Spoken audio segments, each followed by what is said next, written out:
ਵਾਹਿਗੁਰੂ ਜੀ ਕਾ ਖਾਲਸਾ, ਵਾਹਿਗੁਰੂ ਜੀ ਕੀ ਫਤਿਹ। ਸੋਰਠ ਮਹੱਲਾ ਨਾਵਾਂ।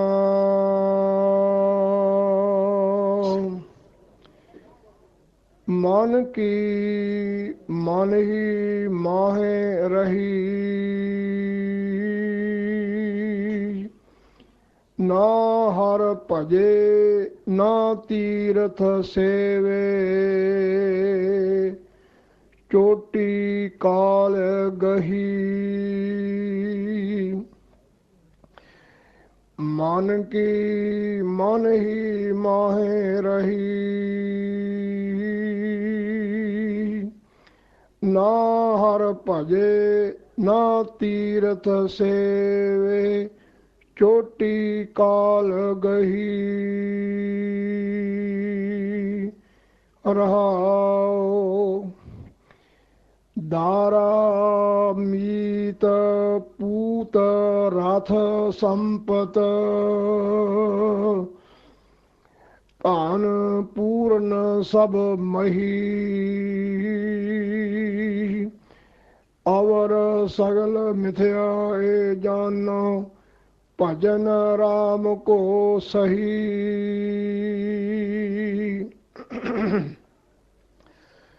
ਫਿਰਤ ਫਿਰਤ ਬਹੁਤੇ ਜੁਗ ਹਾਰਿਓ,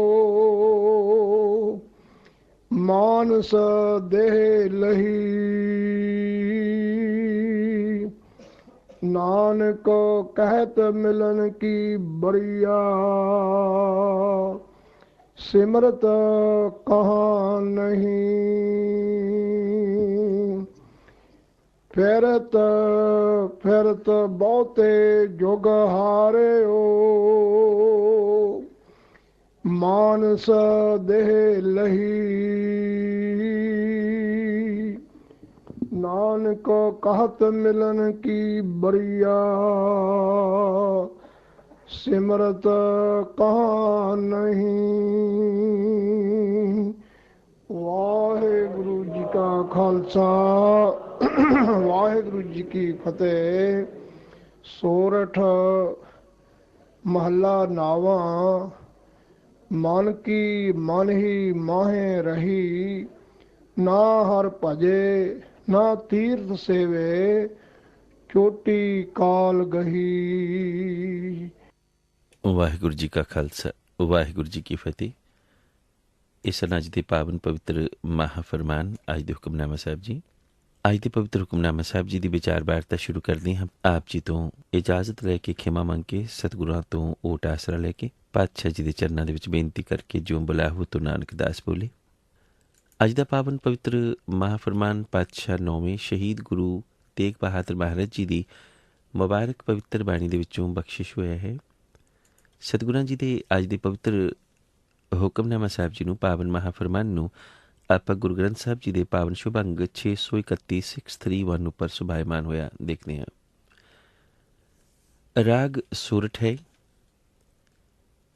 ਮਹੱਲਾ ਨਾਵਾਂ। ਭਾਵ ਅੱਜ ਦੇ ਮੁਬਾਰਕ ਹੁਕਮਨਾਮਾ ਸਾਹਿਬ ਜੀ ਦੇ ਜੋ ਸ਼ਬਦ ਨੇ, ਇਹ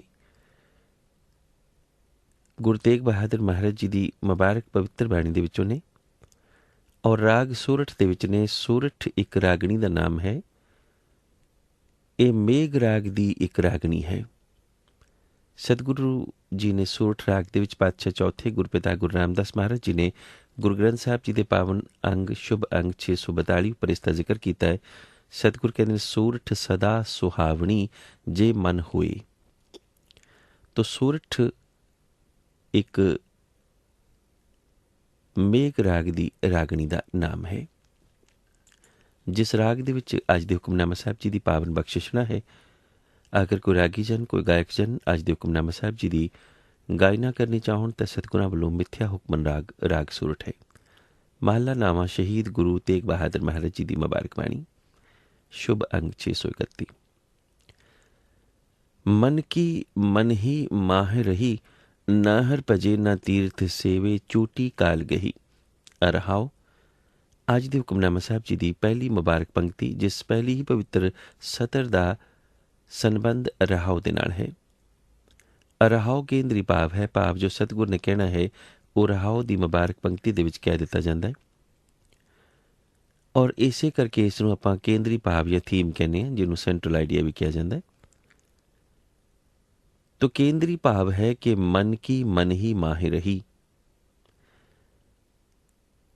ਸ਼ਬਦ ਦੇ ਬਾਕੀ ਦੇ ਮੂਲ ਸਿਧਾਂਤ ਨੂੰ ਸਮਝਣ ਦੇ ਲਈ ਰਹਾਉ ਦੀਆਂ ਮੁਬਾਰਕ ਪੰਕਤੀਆਂ ਨੂੰ ਪਹਿਲਾਂ ਸਮਝਣਾ ਪੈਂਦਾ ਹੈ, ਕਿਉਂਕਿ ਅਸਲ ਦੇ ਵਿੱਚ ਰਹਾਉ ਹੀ ਮੂਲ ਹੈ ਔਰ ਸਿਧਾਂਤ ਕੇਵਲ ਇੱਕੋ ਹੀ ਹੈ ਕਿ ਇੱਕ ਅਕਾਲ ਪੁਰਖ ਦੀ ਪ੍ਰਾਪਤੀ।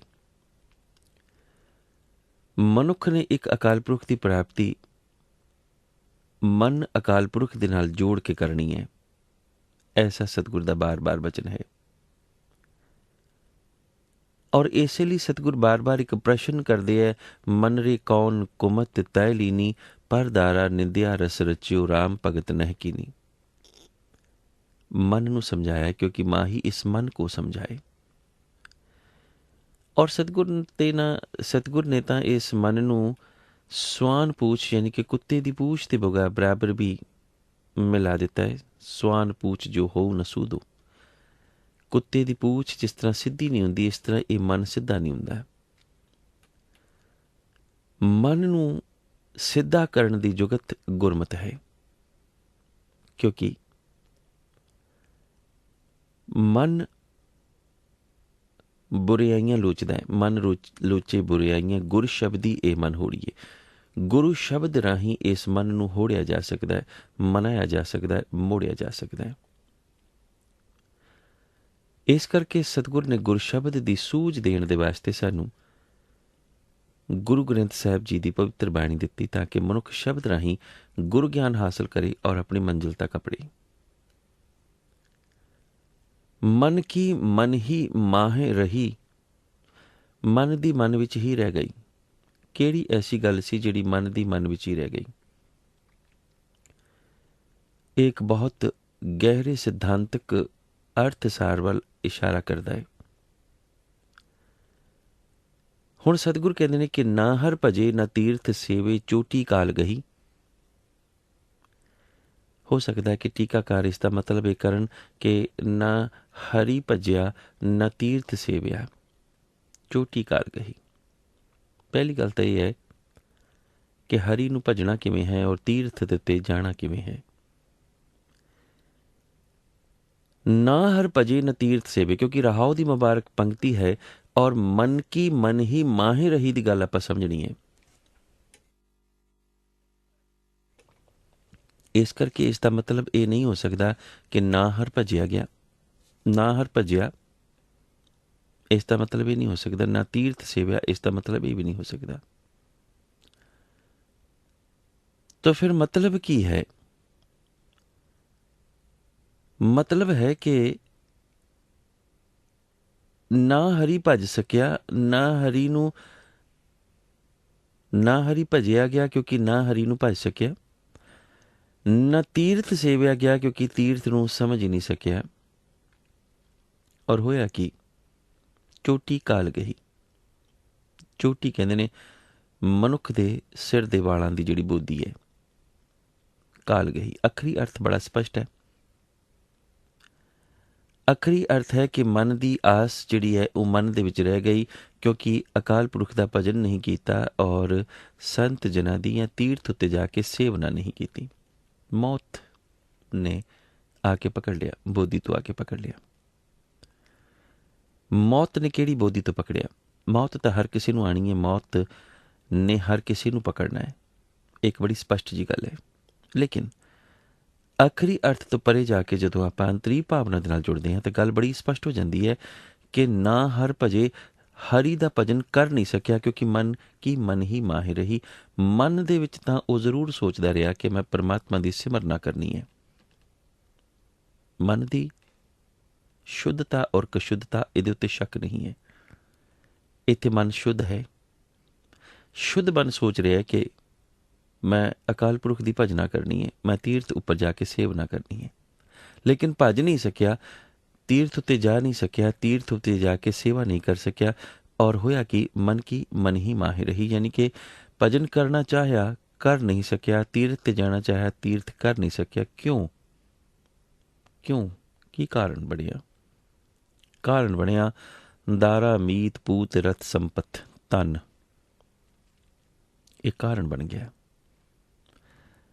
दारा स्त्री है, मीत मित्र है, पूत पुत्र है, रथ जिस उपर सवार हो के दुनियावी सफर करता है, संपत भाव इस सारी चीज़ ਨੂੰ ਦਾਰਾ ਨੂੰ ਮੀਤ ਨੂੰ ਪੂਤ ਨੂੰ ਰਥ ਨੂੰ ਸਤਿਗੁਰਾਂ ਨੇ ਇੱਕ प्रॉपर्टी बने, संपत बने, धन संपत्ति और तेरा धन सारा संपूर्ण धन पूर्ण, यानी कि पूर्ण अवस्था ਦੇ ਵਿੱਚ ਇਹੀ ਹੈ ਮਨੁੱਖ ਦਾ ਧਨ, ਦੁਨਿਆਵੀ ਧਨ। ਗੁਰਮਤ ਦਾ ਰਾਹ ਗ੍ਰਸਤ ਦਾ ਰਾਹ ਹੈ। ਗ੍ਰਸਤ ਦੇ ਵਿੱਚ ਮਨੁੱਖ ਇਸਤਰੀ ਦੇ ਨਾਲ ਆਨੰਦ ਕਾਰਜ ਕਰਦਾ ਹੈ, ਔਰ ਮੀਤ ਰੂਪ ਦੇ ਵਿੱਚ ਇਸਤਰੀ ਨੂੰ ਜਾਂ ਫਿਰ ਦੁਨਿਆਵੀ ਹੋਰ ਮੀਤ ਜਾਂ ਦੁਨਿਆਵੀ ਮਨੁੱਖ ਦੇ ਰਿਸ਼ਤੇਦਾਰ, ਇਹ ਗ੍ਰਸਤ ਦੇ ਕਾਰਨ ਹੀ ਬਣਦੇ ਨੇ। ਗ੍ਰਸਤ ਦੇ ਕਾਰਨ ਹੀ ਮਨੁੱਖ ਦਾ ਜਨਮ ਹੁੰਦਾ ਹੈ। ਗ੍ਰਸਤ ਦੇ ਕਾਰਨ ਹੋਏ ਇਸ ਜਨਮ ਦੇ ਵਿੱਚ ਮਨੁੱਖ ਨੂੰ ਜਨਮਦੇ ਹੀ ਕੁਝ ਰਿਸ਼ਤੇ ਮਿਲਦੇ ਨੇ। ਜਨਮਦੇ ਹੀ ਉਸ ਨੂੰ ਇੱਕ ਮਾਂ ਮਿਲਦੀ ਹੈ, ਜਨਮਦੇ ਹੀ ਉਸ ਨੂੰ ਇੱਕ ਬਾਪ ਮਿਲਦਾ ਹੈ, ਭਰਾ ਵੀ ਮਿਲਦਾ ਹੈ, ਭੈਣਾਂ ਵੀ ਮਿਲਦੀਆਂ ਨੇ। ਜਨਮ ਦੇ ਸਾਰੀ ਮਿੱਤਰ ਉਹ ਫਿਰ ਆਪ ਬਣਾਉਂਦਾ ਹੈ, ਫਿਰ ਇਸਤਰੀ ਦੇ ਨਾਲ ਆਪਣੀ ਸਾਂਝ ਬਣਾਉਂਦਾ ਹੈ, ਫਿਰ ਖੁਦ ਗ੍ਰਸਤ ਪਾਲਦਾ ਹੈ। ਇਸ ਤਰ੍ਹਾਂ ਗ੍ਰਸਤ ਦੇ ਕਰਮ ਚੱਕਰ ਦੇ ਵਿੱਚ ਪਰਮਾਤਮਾ ਨੇ ਸੰਸਾਰ ਨੂੰ ਚਲਾਇਆ ਹੈ, ਔਰ ਸਤਿਗੁਰ ਨੇ ਉਸ ਪਰਮਾਤਮਾ ਦੇ ਚਲਾਇਮਾਨ ਇਸ ਸੰਸਾਰ ਦੇ ਵਿੱਚ ਕੋਈ ਵਿਘਨ ਨਾ ਪਵੇ, ਇਸ ਲਈ ਸਿੱਖ ਨੂੰ ਗ੍ਰਸਤ ਦਾ ਧਰਮ ਦਿੱਤਾ ਹੈ। ਗ੍ਰਸਤ ਦੇ ਧਰਮ ਦੇ ਵਿੱਚ ਇਸਤਰੀ ਹੈ, ਮੀਤ ਹੈ, ਪੂਤ ਹੈ, ਔਰ ਜ਼ਾਹਿਰ ਤੌਰ ਪਰ ਰਥ ਹੈ। ਉਸ ਵਕਤ ਰਥ ਹੋਣਗੇ, ਅੱਜ ਕਾਰਾਂ ਨੇ। ਲੇਕਿਨ ਮਨੁੱਖ ਨੇ ਕੀਤਾ ਕਿ ਸਭ ਮਹੀ, ਸਭ ਮਹੀ, ਸਭ ਮਹੀ ਦਾ ਮਤਲਬ ਹੈ ਸਾਰੀ ਹੀ ਧਰਤੀ। ਔਰ ਵੈਸੇ ਮਹੀ ਦਾ ਮਤਲਬ ਇੱਕ ਹੋਰ ਵੀ ਹੈ।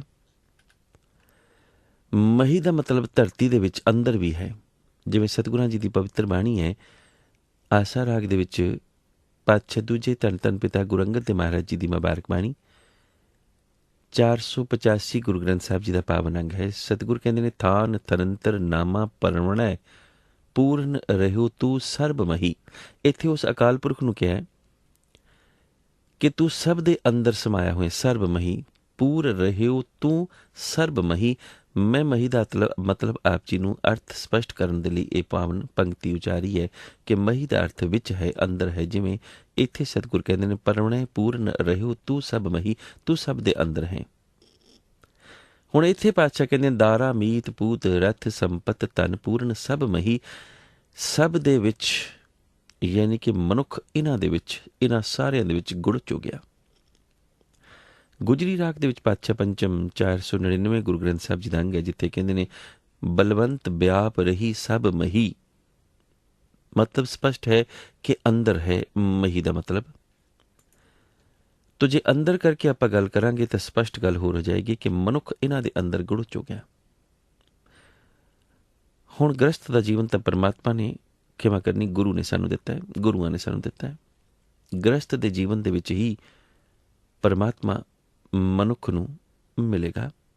ਗ੍ਰਸਤ ਧਾਰਨ ਕਰਦਿਆਂ ਹੋਇਆਂ ਸੰਸਾਰ ਦੇ ਵਿੱਚ ਮਿੱਤਰਤਾ ਦੋਸਤੀ ਪਾਲਦਿਆਂ ਹੋਇਆਂ, ਲੇਕਿਨ ਕਿਸ ਭਾਵਨਾ ਦੇ ਨਾਲ।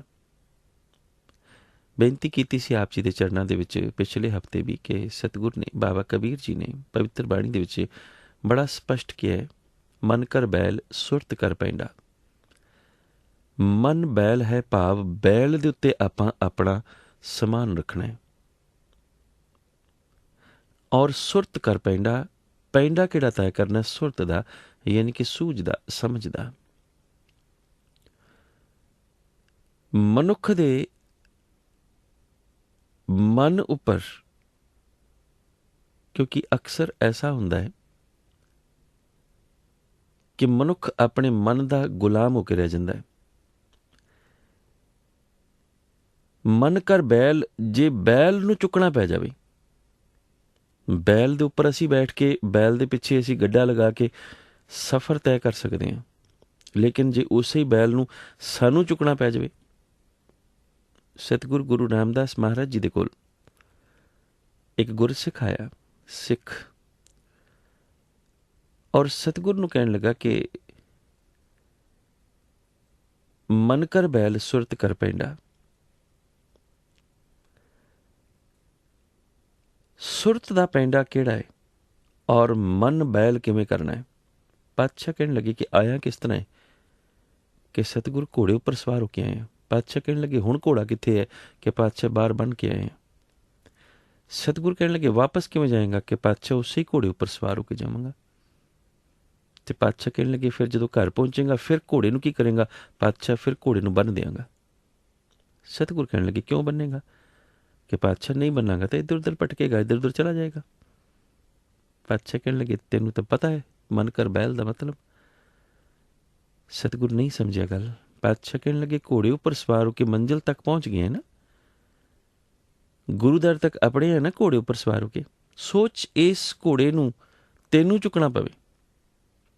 ਮੈਂ ਵੀ ਕਈ ਵਾਰੀ ਹੈਰਾਨ ਹੋ ਜਾਂਦਾ ਬਾਣੀ ਨੂੰ ਸੋਚਦਿਆਂ ਜਹਾਜ਼ ਵਿੱਚ ਬੈਠੇ ਮੈਂ ਸੋਚਦਾ ਕਿ ਇਸ ਜਹਾਜ਼ ਨੂੰ ਸਾਨੂੰ ਚੁੱਕ ਕੇ ਤੁਰਨਾ ਪਵੇ। ਇੱਕ ਸਕਿੰਟ, ਇੱਕ ਕਦਮ ਵੀ ਨਹੀਂ ਤੁਰ ਸਕਦੇ ਆਪਾਂ। ਉਸੇ ਜਹਾਜ਼ ਉੱਪਰ ਬੈਠ ਕੇ ਕਿੰਨੀ ਦੂਰ ਦੀ ਮੰਜ਼ਿਲ ਆਪਾਂ ਤੈਅ ਕਰ ਲੈਂਦੇ ਹਾਂ। ਕਾਰ ਰਾਹੀਂ ਆਪਾਂ ਅਪੜ ਜਾਂਦੇ ਹਾਂ ਜਿੱਥੇ ਪਹੁੰਚਣਾ ਹੁੰਦਾ, ਪਰ ਉਸੇ ਕਾਰ ਨੂੰ ਚੁੱਕ ਕੇ ਸਾਨੂੰ ਤੁਰਨਾ ਪਵੇ। ਮਤਲਬ ਹੀ ਨਹੀਂ ਕਿ ਆਪਾਂ ਮੰਜ਼ਿਲ ਤੱਕ ਪਹੁੰਚ ਸਕੀਏ। ਇੱਕ ਕੋਹ ਵੀ ਨਹੀਂ, ਇੱਕ ਕੋਹ ਕੇ ਇੱਕ ਪੈਂਡਾ ਵੀ ਨਹੀਂ ਚੱਲ ਸਕਦੇ। ਸਤਿਗੁਰ ਕਹਿਣ ਲੱਗੇ ਇਸ ਤਰ੍ਹਾਂ ਹੀ ਮਨ ਨੂੰ ਵੀ ਘੋੜਾ ਕਰ ਲਈ, ਮਨ ਉੱਪਰ ਤੂੰ ਸਵਾਰ ਹੋਈ, ਮਨ ਤੇਰੇ ਉੱਪਰ ਸਵਾਰ ਨਾ ਹੋਏ।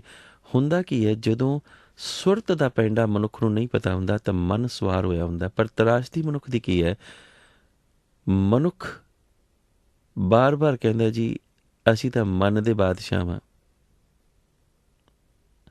ਅਸੀਂ ਤਾਂ ਮਨ ਦੀ ਮਰਜ਼ੀ ਕਰਦੇ ਹਾਂ ਜੀ, ਅਸੀਂ ਦੀ ਮਨ ਦੀ ਮੰਨਦੇ ਹਾਂ ਜੀ। ਐਸੇ ਮਨੁੱਖ ਮਨ ਦੇ ਗੁਲਾਮ ਨੇ, ਤਾਂ ਹੀ ਮਨ ਦੀ ਮੰਨ ਰਹੇ ਨਾ, ਮਨ ਦੀ ਮਰਜ਼ੀ ਕਰ ਰਹੇ ਨੇ ਕਿਉਂਕਿ ਮਨ ਦੇ ਗੁਲਾਮ ਨੇ। ਅਸੀਂ ਤਾਂ ਜੀ ਮਨ ਦੇ ਮਾਲਕ ਹਾਂ, ਆਪਣੀ ਮਰਜ਼ੀ ਦੇ ਮਾਲਕ ਹਾਂ। ਅਸਲ ਵਿੱਚ ਹੁੰਦੇ ਨੇ ਉਹ ਮਰਜ਼ੀ ਦੇ ਗੁਲਾਮ, ਲੇਕਿਨ ਕਹਿ ਰਹੇ ਹੁੰਦੇ ਨੇ ਮਰਜ਼ੀ ਦੇ ਮਾਲਕ। ਇਹੋ ਹੀ ਤਰਾਸ਼ਦੀ ਹੈ।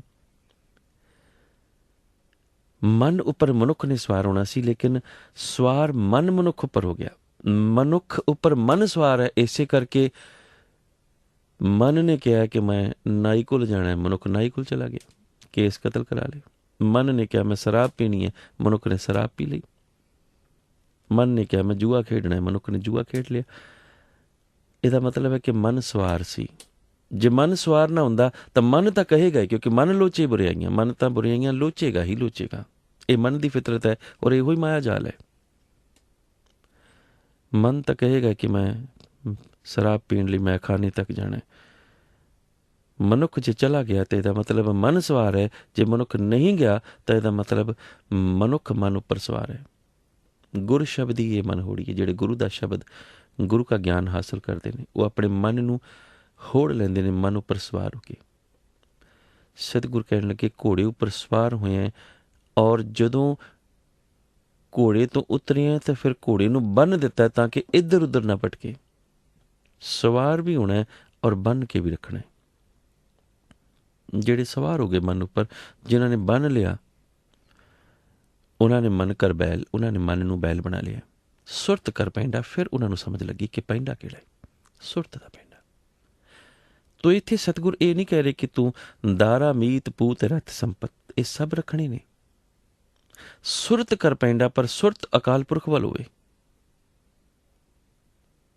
ਧਿਆਨ ਅਕਾਲ ਪੁਰਖ ਵੱਲ ਹੋਵੇ। ਗ੍ਰਸਤ ਪਾਲਦੀਆਂ, ਬੱਚੇ ਪਾਲਦੀਆਂ, ਵਪਾਰ ਕਰਦੀਆਂ, ਕਾਰੋਬਾਰ ਕਰਦੀਆਂ, ਧਿਆਨ ਅਕਾਲ ਪੁਰਖ ਵੱਲ, ਸੁਰਤ ਅਕਾਲ ਪੁਰਖ ਵੱਲ, ਔਰ ਮਨ ਉੱਪਰ ਮਨੁੱਖ ਸਵਾਰ। ਔਰ ਐਸੀ ਅਵਸਥਾ ਦੇ ਵਿੱਚ ਮਨੁੱਖ ਨੂੰ ਜੋ ਹਾਸਲ ਹੋਵੇਗਾ, ਉਹ ਉਸ ਨੂੰ ਕਿਸੇ ਤੋਂ ਵੀ ਸਿੱਖਣ ਦੀ ਲੋੜ ਨਹੀਂ ਪਵੇਗੀ, ਖਿਮਾ ਕਰਨੀ। ਔਰ ਇਹੋ ਹੀ ਗੁਰੂ ਗਿਆਨ ਹੈ ਜਿਹੜਾ ਕੇਵਲ ਵਿਚਾਰ ਰਾਹੀਂ ਹਾਸਲ ਹੁੰਦਾ ਹੈ। ਲੇਕਿਨ ਮਨੁੱਖ ਜਾਂਦਾ ਹੈ ਟੂਣੇ ਧਾਰਾਂ ਕੋਲ, ਡੇਰੇ ਧਾਰਾਂ ਕੋਲ, ਜਾਂ ਮਨੁੱਖ ਚਲਾ ਜਾਂਦਾ ਹੈ ਉਹਨਾਂ ਦੇ ਕੋਲ ਸਮਝਣ ਦੇ ਵਾਸਤੇ ਜਿਹੜੇ ਖੁਦ ਨਹੀਂ ਸਮਝੇ, ਖੁਦ ਨਾ ਸਮਝਨੇ। ਏਡੇ ਵੱਡੇ ਸਤਿਗੁਰੂ ਜੀ ਨੂੰ, ਗੁਰੂ ਗ੍ਰੰਥ ਸਾਹਿਬ ਜੀ ਨੂੰ ਛੱਡ ਕੇ ਆਪਾਂ ਕਿਸੇ ਹੋਰ ਪਾਸੋਂ ਸਮਝਾਂਗੇ ਵੀ ਕੀ, ਸਿੱਖਾਂਗੇ ਵੀ ਕੀ। ਸਤਿਗੁਰ ਤਾਂ ਸਮਝਾ ਰਹੇ ਨੇ ਕਿ ਦਾਰਾ ਮੀਤ ਪੂਤ ਰਥ ਸੰਪਤ ਧਨ ਪੂਰਨ ਸਭ ਮਹੀ। ਇਹਨਾਂ ਦੇ ਵਿੱਚ ਤੂੰ ਸਮਾ ਗਿਆ। ਗ੍ਰਸਤ ਪਾਲਦਿਆਂ ਹੋਇਆਂ ਗ੍ਰਸਤ ਤੋਂ ਨਿਰਲੇਪ, ਕਾਰੋਬਾਰ ਕਰਦਿਆਂ ਹੋਇਆਂ ਕਾਰੋਬਾਰ ਤੋਂ ਨਿਰਲੇਪ। ਨਿਰਲੇਪ ਕਿਵੇਂ ਰਿਹਾ ਜਾਏਗਾ? ਗ੍ਰਸਤ ਦੇ ਵਿੱਚ ਕਿਤੇ ਵਿਛੋੜਾ ਹੈ, ਕਿਤੇ ਮਿਲਨ ਹੈ, ਕਿਤੇ ਕੋਈ ਜਨਮ ਰਿਹਾ, ਕਿਤੇ ਕੋਈ ਮਰ ਰਿਹਾ। ਵਪਾਰ ਦੇ ਵਿੱਚ ਕਿਤੇ ਲਾਭ ਹੈ, ਕਿਤੇ ਹਾਨੀ ਹੈ। ਕਾਰੋਬਾਰ ਦੇ ਵਿੱਚ, ਪੜ੍ਹਾਈ ਦੇ ਵਿੱਚ, ਕਿਸੇ ਵੀ ਕੰਮ ਦੇ ਵਿੱਚ ਕਿਤੇ ਘਾਟਾ ਹੈ, ਕਿਤੇ ਨਫਾ ਹੈ, ਕਿਤੇ ਨੁਕਸਾਨ ਹੈ, ਕਿਤੇ ਵਿਛੋੜਾ ਹੈ, ਕਿਤੇ ਮਿਲਨ ਹੈ। ਇਹਨਾਂ ਸਾਰਿਆਂ ਨੂੰ ਦੇਖਦਿਆਂ ਹੋਇਆਂ ਮਨੁੱਖ ਇਹਨਾਂ ਸਾਰਿਆਂ ਤੋਂ ਜਦੋਂ ਉਤਾਂਹ ਉੱਠ ਜਾਂਦਾ ਹੈ ਤਾਂ ਸਮਝ ਲੈਣਾ ਕਿ ਮਨੁੱਖ ਦੀ ਸੁਰਤ ਅਕਾਲ ਪੁਰਖ ਦੇ ਨਾਲ ਜੁੜ ਗਈ। ਉਹ ਸਮਝ ਗਿਆ ਇਸ ਰਮਜ਼ ਨੂੰ, ਦੁਨੀਆ ਦੀ ਇਸ ਖੇਡ ਨੂੰ। ਲੇਕਿਨ ਮਨੁੱਖ ਜਨਮ ਵਕਤ ਤਾਂ ਬਹੁਤ ਖੁਸ਼ ਹੁੰਦਾ ਹੈ, ਭਾਂਗੜੇ ਪਾਉਂਦਾ ਹੈ। ਮਨੁੱਖ ਉਹੀ ਮਰਨ ਵਕਤ ਬਹੁਤ ਕੀਰਨੇ ਪਾਉਂਦਾ ਹੈ। ਫਾਇਦਾ ਹੋ ਜਾਏ ਤਾਂ ਹਾਲ ਬੁੱਕ ਕਰਾਉਂਦਾ ਹੈ, ਤਰ੍ਹਾਂ ਤਰ੍ਹਾਂ ਦੇ ਨਾਚ ਕਰਵਾਉਂਦਾ ਹੈ।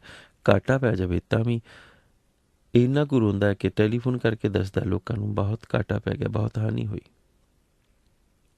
ਜਬ ਕਿਛ ਪਾਵ ਤਬ ਗਰਭ ਕਰਤ ਹੈ, ਮਾਇਆ ਗਈ ਤਬ ਰੋਵਨ ਲਗਤ ਹੈ। ਇਹ ਉਸ ਮਾਟੀ ਕੇ ਪੁੱਤਰੇ ਦੀ ਨਿਸ਼ਾਨੀ ਹੈ ਜੋ ਬਾਬਾ ਰਵਿਦਾਸ ਸਾਨੂੰ ਦੱਸਦੇ ਨੇ। ਲੇਕਿਨ ਐਸੀ ਅਵਸਥਾ ਦੇ ਵਿੱਚ ਮਨੁੱਖ ਅਗਰ ਗੁੜੁੱਚ ਹੈ, ਅਗਰ ਸਭ ਮਹੀ ਵਾਲੀ ਅਵਸਥਾ ਹੈ, ਜੇ ਸਭ ਮਹੀ ਵਾਲੀ ਅਵਸਥਾ ਦੇ ਵਿੱਚ ਮਨੁੱਖ ਫਿਰ ਸੁਰਤ ਪਰਮਾਤਮਾ ਦੇ ਨਾਲ ਨਹੀਂ ਜੋੜ ਸਕਦਾ। ਇਸ ਕਰਕੇ ਸਤਿਗੁਰਾਂ ਨੇ ਗ੍ਰਸਤ ਪਾਲਣ ਤੋਂ ਧਨ, ਦਾਰਾ, ਮੀਤ, ਪੂਤ, ਸੰਪਤ, ਇਹਨਾਂ ਚੀਜ਼ਾਂ ਤੋਂ ਮਨੁੱਖ ਨੂੰ ਵਰਜਿਆ ਨਹੀਂ, ਸਗੋਂ ਇਹਨਾਂ ਦੇ ਵਿੱਚ ਰਹਿੰਦਿਆਂ ਹੋਇਆਂ ਇਹਨਾਂ ਦੇ ਵਿੱਚ ਗੁੜੁੱਚ ਨਾ ਹੋਣ ਦੀ ਸਲਾਹ ਦਿੱਤੀ ਹੈ, ਤਾਂ ਕਿ ਮਨੁੱਖ ਇਸ ਗੱਲ ਨੂੰ ਸਮਝ ਸਕੇ। ਕਿਹੜੀ ਗੱਲ ਨੂੰ? ਅਵਰ ਸਗਲ ਮਿਥਿਆ ਇਹ ਜਾਣੋ, ਸਮਝ ਸਕੇ ਕਿ ਇਹ ਸਾਰੀਆਂ ਦੀਆਂ ਸਾਰੀਆਂ ਗੱਲਾਂ ਮਿੱਥੀਆਂ ਨੇ, ਸੁਪਨਾ। ਜਿਉ ਸੁਪਨਾ ਅਰ ਪੇਖਣਾ, ਇਹੋ ਹੀ ਸਤਿਗੁਰੂ ਗੁਰੂ ਤੇਗ ਬਹਾਦਰ ਮਹਾਰਾਜ ਜੀ ਨੇ ਮਨੁੱਖ ਨੂੰ ਸਮਝਾਇਆ ਹੈ। ਇੱਕ ਕਾਰੋਬਾਰੀ ਵਪਾਰੀ ਸੀ, ਬਹੁਤ ਵੱਡਾ ਵਪਾਰੀ, ਵਪਾਰ ਕਰਿਆ ਕਰਦਾ ਸੀ। ਔਰ ਸਤਿਗੁਰਾਂ ਦੀ ਇਸ ਪਵਿੱਤਰ ਪੰਕਤੀ ਨੂੰ ਸਮਝਣਾ ਚਾਹੁੰਦਾ ਸੀ, ਜੋ ਸੁਪਨਾ ਅਰ ਪੇਖਣਾ ਐਸੇ ਜਗ ਕੋ ਜਾਨ, ਇਨਮੇ ਕਛੁ ਤੇਰੂ ਨਹੀਂ। ਜਿਸ ਤਰ੍ਹਾਂ ਮਨੁੱਖ ਇੱਕ ਸੁਪਨਾ ਦੇਖਦਾ ਹੈ, ਸੁਪਨੇ ਦੇ ਵਿੱਚ ਉਹ ਦੋ ਚੀਜ਼ਾਂ ਦੇਖਦਾ ਹੈ, ਘਾਟਾ ਵੀ ਦੇਖਦਾ ਹੈ ਔਰ ਫਾਇਦਾ ਵੀ ਦੇਖਦਾ ਹੈ। ਚੰਗਾ ਸੁਪਨਾ ਵੀ ਹੁੰਦਾ ਹੈ, ਮੰਦਾ ਸੁਪਨਾ ਵੀ ਹੁੰਦਾ ਹੈ। ਸੁਪਨੇ ਦੇ ਵਿੱਚ ਉਸ ਨੂੰ ਮਰੇ ਹੋਏ ਪੁਰਾਣੀ ਵੀ ਆ ਕੇ ਮਿਲਦੇ ਨੇ, ਸੁਪਨੇ ਦੇ ਵਿੱਚ ਜਿਉਂਦੇ ਪੁਰਾਣੀ ਵੀ ਉਸ ਦੇ ਨਾਲ ਵਿਛੜ ਜਾਂਦੇ ਨੇ। ਸੁਪਨੇ ਦੇ ਵਿੱਚ ਫਾਇਦਾ ਹੁੰਦਾ ਹੈ, ਜਿਉਂਦੇ ਪੁਰਾਣੀ ਮਰੇ ਹੋਏ ਪ੍ਰਾਣੀ ਜੇ ਮਿਲਦੇ ਨੇ ਤਾਂ ਸੁਪਨਾ ਉਹ ਚੰਗਾ ਹੈ। ਜਿਉਂਦੇ ਪ੍ਰਾਣੀ ਜੇ ਸੁਪਨੇ 'ਚ ਵਿਛੜ ਰਹੇ ਨੇ ਜਾਂ ਘਾਟਾ ਪੈ ਰਿਹਾ ਤਾਂ ਉਹ ਉਸ ਦੇ ਲਈ ਸੁਪਨਾ ਮਾੜਾ ਹੈ। ਲੇਕਿਨ ਜਿਸ ਵਕਤ ਭੈੜਾ ਸੁਪਨਾ ਦੇਖ ਰਿਹਾ ਹੈ ਔਰ ਸੁਪਨਾ ਟੁੱਟਦਾ ਹੈ ਤਾਂ ਬੜਾ ਖੁਸ਼ ਹੁੰਦਾ ਹੈ ਕਿ ਚਲੋ ਸੁਪਨਾ ਹੀ ਸੀ। ਸੁਪਨੇ 'ਚ ਕੋਈ ਵਿਛੜ ਗਿਆ, ਬੜਾ ਦੁਖੀ ਹੋ ਰਿਹਾ, ਸੁਪਨੇ ਵਿੱਚ ਘਾਟਾ ਪੈ ਰਿਹਾ, ਬੜਾ ਦੁਖੀ ਹੋ ਰਿਹਾ। ਲੇਕਿਨ ਸੁਪਨਾ ਟੁੱਟਦੇ ਹੀ ਖੁਸ਼ ਹੁੰਦਾ ਹੈ ਕਿ ਚਲੋ ਸੁਪਨਾ ਹੀ ਸੀ। ਔਰ ਸੁਪਨੇ ਦੇ ਵਿੱਚ ਅਗਰ ਕੋਈ ਫਾਇਦਾ ਦੇਖਦਾ ਹੈ, ਫਾਇਦਾ ਹੋ ਰਿਹਾ, ਬਹੁਤ ਮਿਲਨ ਹੋ ਰਿਹਾ, ਤਾਂ ਜਦੋਂ ਸੁਪਨਾ ਟੁੱਟਦਾ ਫਿਰ ਸੋਚਦਾ ਕਿ ਇਹ ਸੁਪਨਾ ਕਿਉਂ ਟੁੱਟਿਆ, ਚੰਗਾ ਸੁਪਨਾ ਸੀ, ਚੱਲਦਾ ਹੀ ਰਹਿੰਦਾ। ਭਾਵ ਸੁਪਨਾ ਤੋੜਨ ਤੋਂ ਉਸ ਦਾ ਜੀਅ ਨਹੀਂ ਕਰਦਾ। ਸਤਿਗੁਰ ਕਹਿੰਦੇ, ਜੋ ਸੁਪਨਾ ਅਰ ਵੇਖਣਾ ਐਸੇ ਜਗ ਕੋ ਜਾਨ, ਇਸ ਤਰ੍ਹਾਂ ਹੀ ਹੈ ਜਗ। ਵਪਾਰੀ ਸੀ, ਸੁਪਨੇ ਦੇ ਵਿੱਚ ਉਸ ਨੂੰ ਘਾਟਾ ਪੈ ਗਿਆ, ਬਹੁਤ ਘਾਟਾ ਪੈ ਗਿਆ। ਇੰਨਾ ਕੁ ਘਾਟਾ ਪੈ ਗਿਆ ਕਿ ਵਾਕਈ ਕੰਗਾਲ ਹੋ ਗਿਆ। ਲੇਕਿਨ ਜਿਸ ਵਕਤ ਕੰਗਾਲ ਹੋਇਆ, ਇੱਕਦਮ ਜਾਗ ਖੁੱਲ ਗਈ ਔਰ ਬੜਾ ਖੁਸ਼ ਕਿ ਸੁਪਨਾ ਸੀ, ਮੈਂ ਤਾਂ ਕੰਗਾਲ ਹੋਇਆ ਨਹੀਂ, ਸੁਪਨੇ ਵਿੱਚ ਮੈਂ ਕੰਗਾਲ ਹੋਇਆ ਸੀ, ਸੁਪਨਾ ਟੁੱਟ ਗਿਆ। ਲੇਕਿਨ ਜਦੋਂ ਸੁਬਹ ਹੋਈ ਤਾਂ ਖਬਰ ਮਿਲੀ ਕਿ ਵਾਕਈ ਕੰਗਾਲ ਹੋ ਗਿਆ, ਸਾਰੇ ਪਾਸੇ ਘਾਟੇ ਪੈ ਗਏ ਨੇ, ਜਿਹੜੇ ਮੁਕੱਦਮੇ ਸਨ ਸਭ ਹਾਰ ਗਿਆ। ਸੁਬਹ ਖਬਰ ਆਈ, ਹੁਣ ਉਸ ਦੇ ਚਿਹਰੇ ਉੱਪਰ ਕੋਈ ਸ਼ਿਕਨ ਨਹੀਂ, ਕੋਈ ਸ਼ਿਕਵਾ ਨਹੀਂ। ਇਸਤਰੀ ਪੁੱਛਦੀ ਹੈ, ਕਿਸ ਤਰ੍ਹਾਂ ਰਵਾਂਗੇ, ਕਿਸ ਤਰ੍ਹਾਂ ਗੁਜ਼ਾਰਾ ਕਰਾਂਗੇ, ਸਾਰਾ ਕੁਝ ਤਾਂ ਘਾਟਾ ਪੈ ਗਿਆ, ਸਭ ਕੁਝ ਤਾਂ ਚਲਿਆ ਗਿਆ, ਅਸੀਂ ਤਾਂ ਬਰਬਾਦ ਹੋ ਗਏ। ਉਹ ਫਿਰ ਮੁਸਕਰਾ ਕੇ ਕਹਿਣ ਲੱਗਾ ਮੈਂ ਕਿਹੜੇ ਘਾਟੇ ਦੇ ਲਈ ਅਫਸੋਸ ਕਰਾਂ। ਉਹ ਘਾਟਾ ਜਿਹੜਾ ਸੁਪਨੇ 'ਚ ਪਿਆ ਸੀ, ਜਦੋਂ ਸੁਪਨਾ ਟੁੱਟਿਆ ਤਾਂ ਮੈਂ ਖੁਸ਼ੀ ਮਨਾਈ ਹੈ। ਆਹ ਘਾਟਾ ਜਿਹੜਾ ਅੱਜ ਪਿਆ ਔਰ ਇਹ ਵੀ ਮੈਂ ਸੁਪਨਾ ਹੀ ਦੇਖ ਰਿਹਾ ਔਰ ਇਹ ਵੀ ਸੁਪਨਾ ਟੁੱਟਣਾ ਹੀ ਟੁੱਟਣਾ ਹੈ, ਮਰਨਾ ਹੀ ਮਰਨਾ ਇੱਕ ਦਿਨ ਮੈਂ, ਤੂੰ ਵੀ। ਇਸ ਕਰਕੇ ਇਹ ਸੁਪਨਾ ਵੀ ਤਾਂ ਟੁੱਟੇਗਾ ਹੀ ਟੁੱਟੇਗਾ। ਤੇ ਫਿਰ ਜਿਹੜਾ ਸੁਪਨਾ ਹੈ ਉਸ ਦੇ ਵਿੱਚ ਤਾਂ ਅਫਸੋਸ ਕਾਹਦਾ, ਉਸ ਦੇ ਵਿੱਚ ਤਾਂ ਖੁਸ਼ੀ ਹੈ। ਕੋਈ ਗੱਲ ਨਹੀਂ, ਘਾਟਾ ਪਿਆ ਸੁਪਨੇ 'ਚ ਹੀ ਪਿਆ, ਇਹ ਸੁਪਨਾ ਹੀ ਹੈ ਜੱਗ। ਲੇਕਿਨ ਮਨੁੱਖ ਘਾਟੇ ਵਕਤ ਬਹੁਤ ਰੋ ਰਿਹਾ ਹੈ, ਵਿਛੋੜੇ ਵਕਤ ਬਹੁਤ ਰੋ ਰਿਹਾ ਹੈ। ਉਹ ਇਸ ਗੱਲ ਨੂੰ ਸਮਝ ਹੀ ਨਹੀਂ ਸਕ ਰਿਹਾ। ਸਤਿਗੁਰ ਉਸ ਨੂੰ ਕਹਿੰਦੇ ਨੇ ਸਭ ਮਹੀ ਇਹ ਉਸ ਦੇ ਵਿੱਚ ਗੁੜੁਚ ਹੋਇਆ ਸੀ। ਇਸੇ ਕਰਕੇ ਜੇ ਆਪ ਜਿੰਨੇ ਵੀ ਆਪ ਲੋਕ ਦੇਖੋਗੇ ਨਾ, ਜਦੋਂ ਖੁਸ਼ੀ ਵਕਤ ਬੜੇ ਭੰਗੜੇ ਪਾਉਂਦੇ ਨੇ, ਬੜੇ ਨਾਚ ਰਸ ਕਰਦੇ ਨੇ, ਉਹੀ ਗਮ ਵਕਤ ਬਹੁਤ ਕੀਰਨੇ ਪਾਉਣ ਵਾਲੇ ਆਪ ਨੂੰ ਮਿਲਣਗੇ। ਗੁਰਸਿੱਖ ਇੱਕ ਸਾਰ ਹੈ ਇੱਕ ਅਵਸਥਾ ਦੇ ਵਿੱਚ, ਔਰ ਉਸ ਅਵਸਥਾ ਦੇ ਵਿੱਚ ਕੇਵਲ ਇੱਕ ਸ਼ੁਕਰਾਨਾ ਹੈ ਪਰਮਾਤਮਾ ਦਾ, ਕਿਉਂਕਿ ਹੈ ਸੁਪਨਾ ਹੀ। ਜੇ ਸਤਿਗੁਰ ਨੇ ਸਪਸ਼ਟ ਕਰ ਦਿੱਤਾ ਜੋ ਸੁਪਨਾ ਆਰ ਵੇਖਣਾ। ਇਸੇ ਕਰਕੇ ਪਾਤਸ਼ਾਹ ਨੇ ਕਿਹਾ ਕਿ ਅਵਰ ਸਗਲ ਮਿਥਿਆ ਜਾਨੋ ਭਜਨ ਰਾਮ ਕੋ ਸਹੀ। ਸਹੀ ਕਿਹੜੀ ਗੱਲ ਹੈ? ਭਜਨ ਰਾਮ ਕੋ। ਬਾਕੀ ਸਭ ਕੁਝ ਮਿਥਿਆ ਹੈ। ਮਿਥਿਆ ਹੋਇਆ ਸੀ ਕਿ ਅਸੀਂ ਸੰਸਾਰ ਵਿੱਚ ਆਣਾ, ਆ ਗਏ। ਮਿਥਿਆ ਹੋਇਆ ਸੀ ਕਿਹਨਾਂ ਕਿਹਨਾਂ ਦੇ ਨਾਲ ਅਸੀਂ ਮਿਲਣਾ, ਪੂਰਵ ਜਨਮ ਕੇ ਮਿਲੇ ਸੰਜੋਗੀ। ਸਭ ਕੁਝ ਮਿਥਿਆ ਹੋਇਆ ਸੀ, ਔਰ ਵਿਛੋੜਾ ਵੀ ਮਿਥਿਆ ਹੀ ਹੋਇਆ ਹੈ, ਮੌਤ ਵੀ ਮਿਥੀ ਹੋਈ ਹੈ, ਸਭ ਕੁਝ ਮਿਥਿਆ ਹੋਇਆ ਹੈ। ਜਿਤ ਦਿਹਾੜੇ ਧਨਵਰੀ ਸਾਹੇ ਲਏ ਲਿਖਾਏ, ਮਲਕ ਜੇ ਕੰਨੀ ਸੁਣੀਂਦਾ ਮੂੰਹ ਦਿਖਾ ਲਿਆਏ। ਬਾਬਾ ਫਰੀਦ ਜੀ ਦੀ ਮੁਬਾਰਕ ਬਾਣੀ। ਜਿਤ ਦਿਹਾੜੇ ਧਨਵਰੀ ਸਾਹੇ ਲਏ ਲਿਖਾਏ, ਸਵਾਸ ਲਿਖੇ ਗਏ। ਔਰ ਮਨੁੱਖ ਆਪਣੇ ਸਵਾਸਾਂ ਦੇ ਨਾਲ ਜੀਵਨ ਬਤੀਤ ਕਰਦਾ ਹੈ ਔਰ ਬੜੀਆਂ ਪ੍ਰਾਪਰਟੀਆਂ ਖਰੀਦ ਲੈਂਦਾ ਹੈ, ਲੇਕਿਨ ਉਸ ਤੋਂ ਵੀ ਦੁਗਣੀਆਂ ਪ੍ਰਾਪਰਟੀਆਂ ਵੇਚ ਕੇ ਇੱਕ ਸਵਾਸ ਨਹੀਂ ਖਰੀਦ ਸਕਦਾ। ਉਹ ਇੱਕ ਫਾਲਤੂ ਸਵਾਸ ਨਹੀਂ ਖਰੀਦ ਸਕਦਾ। ਇਸ ਕਰਕੇ ਸਤਿਗੁਰ ਨੇ ਕਿਹਾ ਫਿਰਤ ਫਿਰਤ ਬਹੁਤੇ ਜਗ ਹਾਰਿਓ ਮਾਨਸ ਦੇ ਲਈ। ਫਿਰਤ ਫਿਰਤ ਭਾਵ ਬਹੁਤ ਜੂਨੀਆਂ ਦੇ ਵਿੱਚ ਭਟਕਿਆ। ਅਨੇਕ ਜੂਨੀ ਪਰਮਿਆਵੇ ਬਿਨ ਸਤਿਗੁਰ ਮੁਕਤ ਨਾ ਪਾਵੇ। ਫਿਰ ਮੁਕਤ ਪਾਏ ਲਾਗ ਚਰਣੀ, ਸਤਿਗੁਰ ਸ਼ਬਦ ਸੁਣਾਏ ਕਹੇ ਨਾਨਕ ਵਿਚਾਰ ਦੇਖੋ ਬਿਨ ਸਤਿਗੁਰ ਮੁਕਤ ਨਾ ਪਾਏ। ਅਨੇਕਾਂ ਜੂਨੀਆਂ ਦੇ ਵਿੱਚ ਭਟਕਿਆ। ਇਸ ਵਾਰੀ ਦੇ ਐਜੂਕੇਸ਼ਨਲ ਟੂਰ ਦੇ ਵਿੱਚ ਅਸੀਂ ਬੌਲੀ ਸਾਹਿਬ ਦੇ ਦਰਸ਼ਨ ਕਰਨ ਗਏ। 84 ਪੌੜੀਆਂ, ਔਰ ਉਸ ਪੌੜੀ ਉੱਤੇ ਬੈਠੇ ਇੱਕ ਪ੍ਰਾਣੀ ਨੂੰ ਦੇਖਿਆ, ਬਹੁਤ ਕੰਬ ਰਿਹਾ ਸੀ। ਤੀਜੀ ਕਿ ਚੌਥੀ ਪੌੜੀ ਪਰ ਬੈਠਿਆ ਸੀ, ਗੁਟਕਾ ਹੱਥ ਵਿੱਚ ਪਕੜਿਆ ਹੋਇਆ ਸੀ, ਜਪਜੀ ਸਾਹਿਬ ਦਾ ਪਾਠ ਕਰ ਰਿਹਾ ਸੀ, ਲੇਕਿਨ ਕੇਸਾਂ ਤੋਂ ਰਹਿਤ ਸੀ। ਸਾਡੇ ਨਾਲ ਜਿਹੜੇ ਸਾਡੇ ਸਿੱਖ ਇਤਿਹਾਸ ਪੜ੍ਹਾਉਣ ਵਾਲੇ ਟੀਚਰ ਉਹ ਵੀ ਸਨ, ਔਰ ਕੁਝ ਵਿਦਿਆਰਥੀ ਵੀ ਮੇਰੇ ਕੋਲ ਆ ਗਏ ਕਿ ਗੁਰਮਤ 84 ਲੱਖ ਨੂੰ ਨਹੀਂ ਮੰਨਦੀ, ਜੋਨੀਆਂ ਨੂੰ ਮੰਨਦੀ ਹੈ, ਰੀਇਨਕਾਰਨੇਸ਼ਨ ਹੈ, ਲੇਕਿਨ 84 ਲੱਖ ਜਿਹੜੀ ਗਿਣਤੀ ਹੈ ਨਾ, ਗਿਣਤੀ ਮਿਣਤੀ ਦੇ ਵਿੱਚ ਗੁਰਮਤ ਕਿਤੇ ਵੀ ਨਹੀਂ ਪੈਂਦੀ। ਹਾਂ, ਜ਼ਿਕਰ ਜ਼ਰੂਰ ਹੈ ਕਿ 184 ਮੇਦਨੀ। ਉਸ ਦਾ ਮਤਲਬ ਸਿਰਫ ਇਹ ਨਹੀਂ ਹੈ ਕਿ ਜਿੰਨੀਆਂ ਵੀ ਜੂਨਾਂ ਨੇ, ਜੇ 84 ਲੱਖ ਕਹਿੰਦੇ ਹੋ, 85 ਲੱਖ, ਜੋ ਵੀ ਕਹਿੰਦੇ ਹੋ, ਸਭ ਸੇਵ ਕਰਨ ਦਾ, ਸਾਰੀਆਂ ਬਚ ਜਾਣਗੀਆਂ, ਸਾਰਿਆਂ ਤੋਂ ਬਚਾਅ ਹੋ ਜਾਏਗਾ। ਤਾਂ ਫਿਰ ਪ੍ਰਸ਼ਨ ਅਗਲਾ ਇਹ ਉੱਠਣਾ ਹੀ ਸੀ ਕਿ ਸਤਿਗੁਰਾਂ ਨੇ ਫਿਰ 84 ਪੌੜੀਆਂ ਕਿਉਂ ਬਣਾਈਆਂ, ਔਰ ਐਸਾ ਕਿਉਂ ਕਿਹਾ ਜਾਂਦਾ ਹੈ। ਔਰ ਸਿੱਧਾ ਸਪਸ਼ਟ ਸਵਾਲ ਕੀਤਾ ਕਿ ਕੀ ਇਹ ਸੁਪਰਸਟੀਸ਼ਨ ਹੈ। ਸਾਰੇ ਵਿਦਿਆਰਥੀ ਉਸ ਵਕਤ ਇਕੱਠੇ ਹੋ ਗਏ ਔਰ ਇਹ ਪ੍ਰਸ਼ਨ ਮੇਰੇ ਪਾਸੋਂ ਕਰ ਰਹੇ ਸਾਡੀ ਹੀ ਅਕੈਡਮੀ ਦਾ ਸਿੱਖ ਸਟੱਡੀ ਦਾ ਹੈਡ ਡਿਪਾਰਟਮੈਂਟ ਕਿ ਕੀ ਇਹ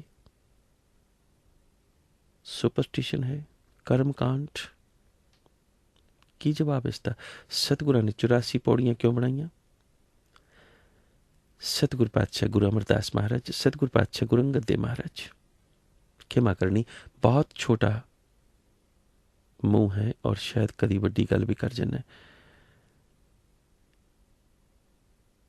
ਕਿ ਸੰਸਾਰ ਦੇ ਵਿੱਚ ਉਹਨਾਂ ਸਾਰੀਆਂ ਹੀ ਉਸ ਅਵਸਥਾਵਾਂ ਨੂੰ ਜਿਨ੍ਹਾਂ ਨੂੰ ਆਪਾਂ ਕਰਮ ਕਾਂਡ ਕਹਿੰਦੇ ਹਾਂ, ਉਹਨਾਂ ਦੇ ਵਿੱਚੋਂ ਵਿਚਰਦੇ ਹੋਏ ਗੁਰਸਿੱਖੀ ਵੱਲ ਆਏ ਨੇ। ਗੁਰਪਿਤਾ ਗੁਰੂ ਅੰਗਦ ਦੇਵ ਮਹਾਰਾਜ ਜੀ ਵੀ, ਗੁਰਪਿਤਾ ਗੁਰੂ ਅਮਰਦਾਸ ਮਹਾਰਾਜ ਜੀ ਵੀ। ਹੁਣ ਸਤਿਗੁਰਾਂ ਨੇ ਦਰਸਾਉਣਾ ਕੀ ਚਾਹਿਆ? ਮਨੁੱਖ ਉਸ ਸਿਧਾਂਤ ਨੂੰ ਤਾਂ ਸਮਝਿਆ ਨਹੀਂ।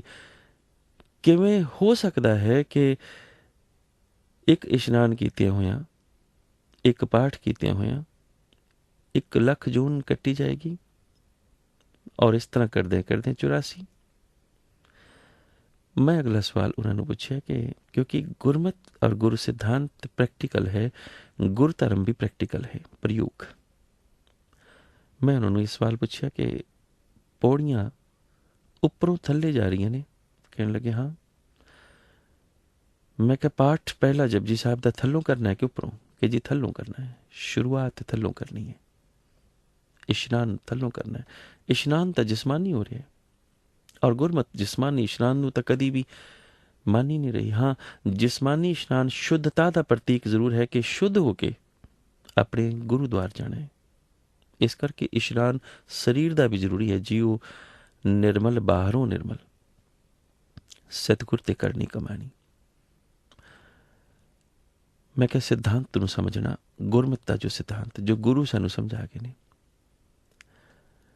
पौड़ी हमेशा ही चढ़न का प्रतीक मनी गई है। पौड़ी नूं हमेशा चढ़न का प्रतीक ही किया जाता है। संत का मार्ग धर्म की पौड़ी, भाव इस मार्ग पर आप पौड़ी का मतलब है चढ़ना है, चढ़ के पहुंचना है। क्योंकि परमात्मा उपरले अस्थान उपर है, आसमान दे विच नहीं, उपरले अस्थान की गल मैं कर रही हाँ। जिमें कोई मनुख इशारा करता उपर वाल नूं, इहदा मतलब परमात्मा उपर वाल नूं नहीं है, उसका अस्थान सब तो उत्तम है, सब तो उपर है। इस करके पौड़ी चढ़न का प्रतीक है। पौड़ी दर पौड़ी जपजी साहब जी दियां भी सानू इसे करके पौड़ियां ही दित्तियां गईयां कि पौड़ी दर पौड़ी मनुख उपर चढ़ेगा। पौड़ी दर पौड़ी थल्लों जपजी साहब का पाठ करेगा और थल्लों इशनान करेगा पहली पौड़ी तो, पर पौड़ियां उतर के पहला उन्होंने थल्ले जाना पएगा। प्रतीक की है कि पौड़ियां उतरदियां वो उतारेगा अपनी होमे, होमे उतर जाएगी। जिमें हरमंदर साहब दुनिया का एक ऐसा हरमंदर है, दुनिया का एक ऐसा धर्मदार है, सिर्फ कुल दुनिया दे विच हरमंदर साहब ही है जिथे पौड़ियां उतर के मनुख हरमंदर साहब तक पहुँचता है। बाकी जिन्ने भी तुसी द्वारे देख लो मनुख चढ़ता है सिर्फ हरमंदर साहब दे विच, क्योंकि हौमे त्यागण दे लई पहला उतरना पैंदा है। फिर पहला होमे का त्याग करके जिस वक्त पूरी तरह दे नाल जीरो की अवस्था दे विच आ जाएगा, फिर जदों वो पढ़ेगा, फिर जदों वो इशनान करेगा तो उसका कीता होया इशनान, उसकी पढ़ी हुई बाणी उसनूं जीवन का रस्ता दिखाएगी। मनुख फिर जीवन के रस्ते दे विच अपनी उस जपजी नूं पढ़ के, पहले मूल नूं पढ़ के जीवन का राह अख्तियार करेगा और अपनी जिंदगी नूं प्रयोग के रूप दे विच ढालेगा। हौमे का त्याग कर चुकिया होएगा और चढ़ रही होएगी उस दे अंदर वो बलवान सुरत जिहड़ी मनुख ने मन कर बैल सुरत कर पैंडे की अवस्था दे विच करनी है। उस वक्त उसनूं जिहड़ा धर्म का प्रयोग मिलेगा वो प्रयोग उसकी मुक्ति कराएगा। अन्यथा कोई समझे कि ऐसा कि सतगुर ने 84 इस करके बना देती हैं कि दुनियावी तौर पर अगर कोई ऐसा समझदा है तो ऐसा ही सही, पर समझना गल नूं ये है कि उतरना और चढ़ना किवें है और जिंदगी का प्रयोग किवें करना है। जे इस गल नूं नहीं समझ सकिया तो नहीं समझ सकेगा मनुख, गुरमत भी फिर भरम भुलेखे विच ही रहेगा। इस करके आपां किसी भी उस वस्तु नूं ना समझे बिना न सुपरस्टिशन कहना है न सुपरस्टिशन बनाना है। फिरत फिरत बहुते जुग हारियो मानस देह लही, नानक कहत मिलन की बरिया सिमरत कहाँ नहीं। कहाँ नहीं, कहाँ का मतलब की है। फिर एक प्रश्न जगाया सतगुरां ने और उस दे विच यही कहा कि कहाँ कित्थे कदों। कहाँ का मतलब गुरमत दे विच कई जगहों पर आया है, किवें कित्थे कहाँ सुखेल तबेला कोड़े,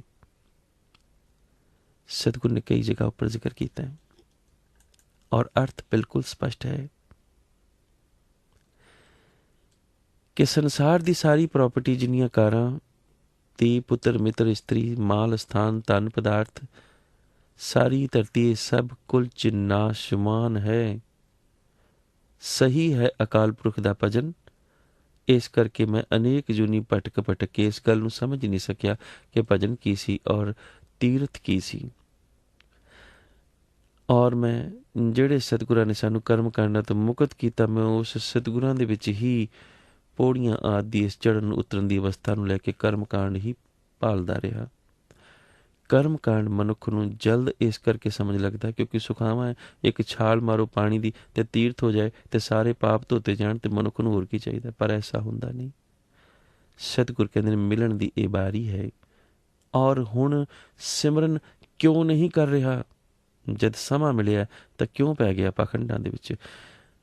ਕਿਤੇ ਐਸਾ ਨਾ ਹੋਵੇ ਕਿ ਮਨ ਵਿੱਚ ਹੀ ਰਹਿ ਜਾਵੇ। ਬਹੁਤ ਬਹੁਤ ਧੰਨਵਾਦ। ਆਪ ਸੁਣ ਰਹੇ ਹੋ ਚੜ੍ਹਦੀ ਕਲਾ ਦਾ ਪ੍ਰੋਗਰਾਮ ਆਪਣੇ ਦਾਸ ਗੁਰਦੀਪ ਸਿੰਘ ਦੇ ਨਾਲ। ਚੜ੍ਹਦੀ ਕਲਾ ਦੇ ਦੂਸਰੇ ਦੌਰ ਦੇ ਵਿੱਚ ਆਪ ਜੀ ਦੇ ਦਾਸ ਵੱਲੋਂ ਆਪ ਜੀ ਦਾ ਤਹਿ ਦਿਲੋਂ ਸਵਾਗਤ ਕੀਤਾ ਜਾਂਦਾ ਹੈ। ਅੱਜ ਦੇ ਇਤਿਹਾਸਕ ਦਿਹਾੜੇ ਆਪਾਂ ਫਰੋਲਦੇ ਹਾਂ। ਅੱਜ 7 ਨਵੰਬਰ ਹੈ ਜੀ, ਔਰ 7 ਨਵੰਬਰ ਵਾਲਾ ਦਿਹਾੜਾ ਯਾਨੀ ਕਿ 7 ਨਵੰਬਰ 2011। 7 ਨਵੰਬਰ 1675 ਵਾਲੇ ਦਿਨ ਸਤਿਗੁਰੂ ਪਾਤਸ਼ਾਹ ਗੁਰੂ ਤੇਗ ਬਹਾਦਰ ਮਹਾਰਾਜ ਜੀ ਨੂੰ ਰੋਪੜ ਵਿਖੇ ਜੋ 12 ਜੁਲਾਈ ਨੂੰ ਗ੍ਰਿਫਤਾਰ ਕੀਤਾ ਗਿਆ ਸੀ, ਉਸ ਦੇ ਲਈ ਮੁਗਲ ਦਰਬਾਰ ਦੇ ਵਿੱਚ ਸਤਿਗੁਰਾਂ ਦੀ ਜਿਸ ਵਕਤ ਹਾਜ਼ਰੀ ਹੋਈ ਸੀ, ਉਸ ਵਕਤ ਪਾਤਸ਼ਾਹ ਨੂੰ ਅੱਜ ਦਿਨ ਇਹ ਕਿਹਾ ਗਿਆ ਸੀ ਕਿ 3 ਬਾਤ ਨਿਰਣय ਕਰ ਲੀजियो, लखियो पली सुतारण कीजियो, सरहो चलो कलमों को पड़मुख दे शाहू पोगो इन बिद सब सुख, जे हट करो न मानो ਇਹੋ ਕਰਾਮਾਤ ਕਾਮਲ ਕਰ ਦਿਓ। 3 ਗੱਲਾਂ ਤੁਹਾਡੇ ਸਾਹਮਣੇ ਰੱਖੀਆਂ ਜਾਂਦੀਆਂ ਨੇ, ਇਹਨਾਂ ਦੇ ਵਿੱਚੋਂ ਕੋਈ ਇੱਕ ਗੱਲ ਨਿਰਣਾ ਕਰ ਲਓ, ਫੈਸਲਾ ਕਰ ਲਓ। ਪਹਿਲੀ ਗੱਲ, ਸ਼ਰ੍ਹਾ ਚਲੋ ਕਲਮੋਂ ਕੋ ਪੜਮੁਖ। ਸ਼ਰ੍ਹਾ ਦੇ ਵਿੱਚ ਆ ਜਾਓ, ਇਸਲਾਮ ਕਬੂਲ ਕਰ ਲਓ, ਕਲਮਾ ਪੜ੍ਹੋ, ਔਰ ਦੇ ਸਾਹੂ ਤੁਹਾਨੂੰ ਸ਼ਾਹ ਦੀ ਡਿਗਰੀ ਦੇ ਦਿੱਤੀ ਜਾਏਗੀ। ਭੋਗੋ ਇਨ ਵਿਦ ਸਭ ਸੁੱਖ, ਇਸ ਦੇ ਨਾਲ ਫਿਰ ਤੁਸੀਂ ਦੁਨੀਆ ਦੇ ਸਾਰੇ ਸੁੱਖ ਭੋਗ ਸਕੋਗੇ। ਜੇ ਹਟ ਕਰੋ ਨਾ ਮਾਨੋ ਇਹੋ ਕਰਾਮਾਤ ਕਾਮਲ ਕਰ ਦਿਓ। ਬਾਬਾ ਰਾਮ ਰਾਏ ਜੀ ਕਰਾਮਾਤਾਂ ਦਿਖਾ ਚੁੱਕੇ ਸਨ ਔਰੰਗਜ਼ੇਬ ਦੇ ਦਰਬਾਰ ਦੇ ਵਿੱਚ, ਤੋ ਜੇ ਹਟ ਕਰਦੇ ਹੋ, ਨਹੀਂ ਇਸਲਾਮ ਕਬੂਲ ਕਰਦੇ ਤਾਂ ਫਿਰ ਕੋਈ ਕਰਾਮਾਤ ਕਰਕੇ ਦਿਖਾ ਦਿਓ। ਔਰ ਤੀਸਰੀ ਗੱਲ, ਜੇ ਨਹੀਂ ਤਾਂ ਫਿਰ ਆਪਣੇ ਪ੍ਰਾਣਾਂ ਦੀ ਆਹੂਤੀ ਦੇ ਲਈ ਤਿਆਰ ਹੋ ਜਾਓ। ਤਾਂ ਸਤਿਗੁਰ ਕਹਿਣ ਲੱਗੇ, ਤ੍ਰਿਤੀਏ ਪ੍ਰਾਣ ਹਾਨ ਕੀ ਬਾਤ, ਸੋ ਹਮ ਸਹਾਂਗੇ ਆਪਣੇ ਕਾਤ। ਜਿਹੜੀ ਪ੍ਰਾਣਾਂ ਦੀ ਹਾਨੀ ਦੀ ਗੱਲ ਹੈ ਉਹ ਅਸੀਂ ਸਹਾਂਗੇ। ਤੋ ਸਤਿਗੁਰ ਪਾਤਸ਼ਾਹ ਜੀ ਦਾ ਆਪਾਂ ਸ਼ਹਾਦਤ ਪੁਰਬ ਇਸੇ 24 ਤਰੀਕ ਨੂੰ ਮਨਾਉਣਾ। ਪਾਤਸ਼ਾਹ ਜੀ ਨੂੰ ਅੱਜ ਦੇ ਦਿਨ ਪੇਸ਼ ਕੀਤਾ ਗਿਆ ਸੀ ਮੁਗਲ ਅਦਾਲਤ ਦੇ ਵਿੱਚ।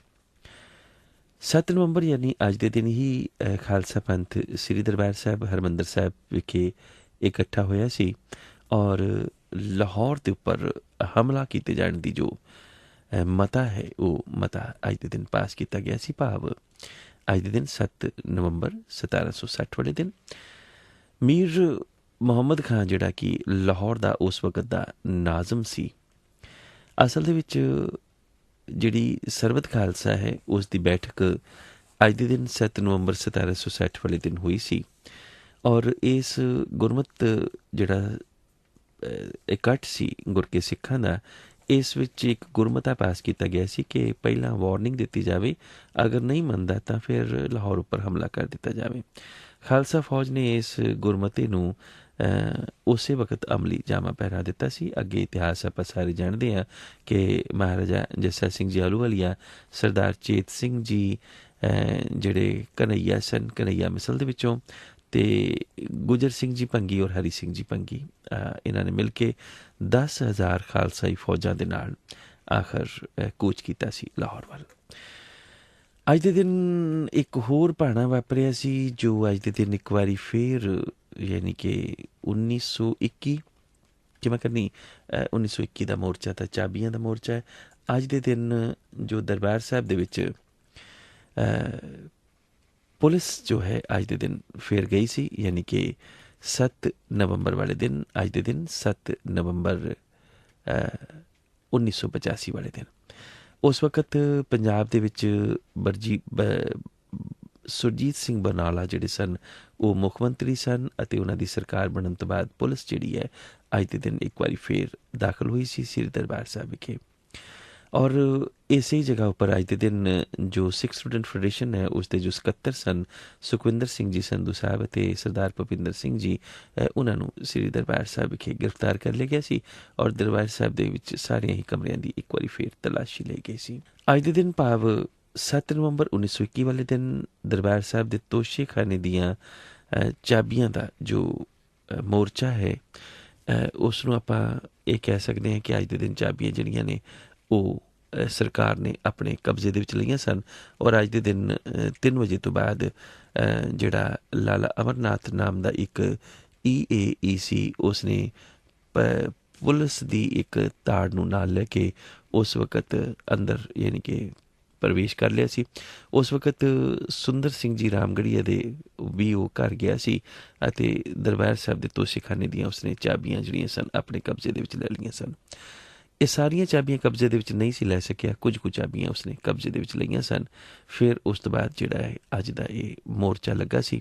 ਸ਼੍ਰੋਮਣੀ ਗੁਰਦੁਆਰਾ ਪ੍ਰਬੰਧਕ ਕਮੇਟੀ ਔਰ ਸ਼੍ਰੋਮਣੀ ਅਕਾਲੀ ਦਲ ਵੱਲੋਂ ਉਸ ਵਕਤ ਦੀ ਸਰਕਾਰ ਤੋਂ ਸ੍ਰੀ ਹਰਿਮੰਦਰ ਸਾਹਿਬ, ਦਰਬਾਰ ਸਾਹਿਬ ਅੰਮ੍ਰਿਤਸਰ ਦੇ ਨਾਲ ਸੰਬੰਧਿਤ ਤੋਸ਼ਾਖਾਨਾ ਆਦਿ ਦੀਆਂ ਚਾਬੀਆਂ ਲੈਣ ਦੇ ਲਈ ਕੀਤੇ ਗਏ ਸੰਘਰਸ਼ ਨੂੰ ਆਪਾਂ ਚਾਬੀਆਂ ਦਾ ਮੋਰਚਾ ਕਹਿੰਦੇ ਹਾਂ। ਇਹ ਮੋਰਚਾ 19 ਅਕਤੂਬਰ 1921 ਈਸਵੀ ਤੋਂ ਲੈ ਕੇ 10 ਜਨਵਰੀ 1922 ਤੱਕ ਚੱਲਿਆ ਸੀ। ਪਰ ਅੱਜ ਦਾ ਦਿਨ ਕਿਉਂ ਵਿਸ਼ੇਸ਼ ਮਹੱਤਵ ਹੈ? ਭਾਵੇਂ 20 ਅਪ੍ਰੈਲ 1921 ਈਸਵੀ ਨੂੰ ਸਰਕਾਰ ਨੇ ਸ੍ਰੀ ਦਰਬਾਰ ਸਾਹਿਬ, ਸ੍ਰੀ ਅੰਮ੍ਰਿਤਸਰ ਦਾ ਪ੍ਰਬੰਧ ਸਿੱਖਾਂ ਦੇ ਹਵਾਲੇ ਕਰ ਦਿੱਤਾ ਸੀ, ਪਰ ਤੋਸ਼ੇਖਾਨੇ ਦੀਆਂ ਚਾਬੀਆਂ ਅਤੇ ਉਸ ਵਕਤ ਦੇ ਜਿਹੜੇ ਸਰਬਰਾਹ ਸਨ ਸਰਦਾਰ ਸੁੰਦਰ ਸਿੰਘ ਜੀ ਰਾਮਗੜੀਆ ਉਹਨਾਂ ਪਾਸ ਸੀ। ਤੋ ਸਰਦਾਰ ਸੁੰਦਰ ਸਿੰਘ ਜੀ ਸਰਕਾਰ ਵੱਲੋਂ ਤਾਂ ਗੁਰਦੁਆਰਾ ਸਾਹਿਬ ਦੇ ਸਰਬਰਾਹ ਸਨ, ਪਰ ਕਮੇਟੀ ਵੱਲੋਂ ਥਾਪੇ ਗਏ ਮੈਨੇਜਰ ਵੀ ਸਨ। ਇਹ ਗੱਲ ਪੂਰੀ ਤਰ੍ਹਾਂ ਦੇ ਨਾਲ ਸਪਸ਼ਟ ਨਹੀਂ ਸੀ ਕਿ ਚਾਬੀਆਂ ਦਾ ਰਾਖਾ ਪ੍ਰਧਾਨ ਹੈ ਜਾਂ ਸਰਕਾਰ, ਕਿਉਂਕਿ ਚਾਬੀ ਇੱਕ ਨਹੀਂ ਸੀ, ਕਈ ਚਾਬੀਆਂ ਕਈਆਂ ਦੇ ਕੋਲ ਹੁੰਦੀਆਂ ਨੇ। ਕਰੀਬਨ 8 ਚਾਬੀਆਂ ਨੇ ਜਿਹੜੀਆਂ ਕਿ ਇੱਕ ਵਕਤ ਲੱਗਦੀਆਂ ਨੇ ਤੋਸ਼ੇਖਾਨੇ ਨੂੰ। ਇਹ ਚਾਬੀਆਂ ਅੰਮ੍ਰਿਤਸਰ ਦੇ DC ਨੇ ਅੱਜ ਦੇ ਦਿਨ ਮਿਤੀ 7 ਨਵੰਬਰ 1921 ਨੂੰ ਲਾਲਾ ਅਮਰਨਾਥ ਜੋ ਕਿ EAC ਦੇ ਰਾਹੀਂ ਸਰਦਾਰ ਸੁੰਦਰ ਸਿੰਘ ਪਾਸੋਂ ਲੈ ਲਈਆਂ ਸਨ, ਜੋ ਇਸ ਸਾਰੀ ਜਦੋਜਹਿਦ ਦਾ ਕਾਰਨ ਬਣੀਆਂ ਸਨ। ਸਰਦਾਰ ਸੁੰਦਰ ਸਿੰਘ ਦੇ ਅਸਤੀਫੇ ਦੇਣ ਤੋਂ ਬਾਅਦ ਬਾਬਾ ਖੜਕ ਸਿੰਘ ਜੀ ਨੂੰ ਸ਼੍ਰੋਮਣੀ ਗੁਰਦੁਆਰਾ ਪ੍ਰਬੰਧਕ ਕਮੇਟੀ ਦਾ ਪ੍ਰਧਾਨ ਚੁਣ ਲਿਆ ਗਿਆ ਸੀ। ਸ਼੍ਰੋਮਣੀ ਗੁਰਦੁਆਰਾ ਪ੍ਰਬੰਧਕ ਕਮੇਟੀ ਨੇ 29 ਅਕਤੂਬਰ 1921 ਈਸਵੀ ਨੂੰ ਇੱਕ ਇਕੱਤਰਤਾ ਕਰਕੇ ਸਰਕਾਰ ਤੋਂ ਚਾਬੀਆਂ ਦੀ ਮੰਗ ਕੀਤੀ ਸੀ, ਜਿੱਥੋਂ ਇਹ ਚਾਬੀਆਂ ਦਾ ਮੋਰਚਾ ਸ਼ੁਰੂ ਹੋਇਆ ਸੀ। ਇਸ ਇਕੱਤਰਤਾ ਦੇ ਵਿੱਚ ਸਰਦਾਰ ਸੁੰਦਰ ਸਿੰਘ ਸਾਹਿਬ ਵੀ ਸ਼ਾਮਲ ਸਨ। ਸਰਕਾਰ ਨੇ ਸ਼੍ਰੋਮਣੀ ਗੁਰਦੁਆਰਾ ਪ੍ਰਬੰਧਕ ਕਮੇਟੀ ਨੂੰ ਸਿੱਖਾਂ ਦੇ ਪ੍ਰਤੀਨਿਧ ਸੰਸਥਾ ਮੰਨਣ ਤੋਂ ਇਨਕਾਰ ਕਰਦੇ ਹੋਇਆਂ ਚਾਬੀਆਂ ਦੇਣ ਤੋਂ ਇਨਕਾਰ ਕਰ ਦਿੱਤਾ ਸੀ। ਫਿਰ 11 ਨਵੰਬਰ 1921 ਈਸਵੀ ਨੂੰ ਸ਼੍ਰੋਮਣੀ ਗੁਰਦੁਆਰਾ ਪ੍ਰਬੰਧਕ ਕਮੇਟੀ ਨੇ ਸਰਕਾਰ ਦੇ ਨਾਲ ਨਾ ਮਿਲਵਰਤਨ ਦਾ ਮਤਾ ਪਾਸ ਕਰ ਦਿੱਤਾ ਸੀ ਅਤੇ ਫੈਸਲਾ ਕੀਤਾ ਸੀ ਕਿ ਪ੍ਰਿੰਸ ਆਫ ਵੇਲ ਦਾ ਅੰਮ੍ਰਿਤਸਰ ਆਉਣ ਦੇ ਉੱਤੇ ਬਾਈਕਾਟ ਕੀਤਾ ਜਾਵੇਗਾ। ਅੰਮ੍ਰਿਤਸਰ ਸ਼ਹਿਰ ਦੇ ਵਿੱਚ ਹੜਤਾਲ ਕੀਤੀ ਜਾਵੇਗੀ ਅਤੇ ਕਿਸੇ ਵੀ ਗੁਰਦੁਆਰਾ ਸਾਹਿਬ ਦੇ ਵਿੱਚ ਉਸ ਦਾ ਪ੍ਰਸ਼ਾਦ ਤੱਕ ਪ੍ਰਵਾਨ ਨਹੀਂ ਕੀਤਾ ਜਾਵੇਗਾ। ਇਤਿਹਾਸ ਅੱਗੇ ਲੰਮੇਰਾ ਹੈ, ਆਪਾਂ ਸਮੇਂ-ਸਮੇਂ ਸਿਰ ਇਤਿਹਾਸ ਦਾ ਫਿਰ ਜ਼ਿਕਰ ਕਰਦੇ ਰਹਾਂਗੇ। ਤਾਂ ਬਹੁਤ ਬਹੁਤ ਆਪ ਜੀ ਦਾ ਧੰਨਵਾਦ, ਬਹੁਤ ਬਹੁਤ ਆਪ ਜੀ ਦਾ ਸ਼ੁਕਰਾਨਾ।